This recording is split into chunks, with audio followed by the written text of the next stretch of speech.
আমাদের যাদের বাড়িতে লিচু গাছ আছে, অর্থাৎ লিচু গাছের এই যে নতুন ডাল, এই নতুন ডালের পাশ দিয়ে কিন্তু গজাচ্ছে ফল দেওয়ার জন্যে ছড়া বা ফুলের মুকুল।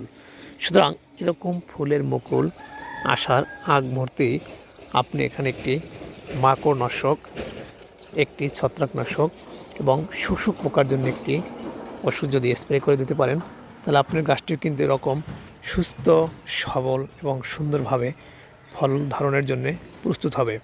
আমরা সেই ওষুধটার নাম জানি না, সুতরাং আমি নামটি বলে দিচ্ছি।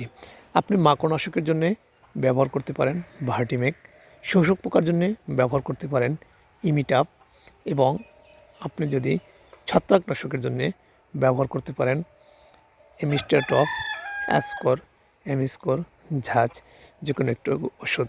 সুতরাং এই 3টি ওষুধ যদি আপনি ব্যবহার করতে পারেন, তাহলে আপনি লিচু গাছে পর্যাপ্ত পরিমাণ ফলন পাবেন এবং পোকামুক্ত গাছ পাবেন। ধন্যবাদ।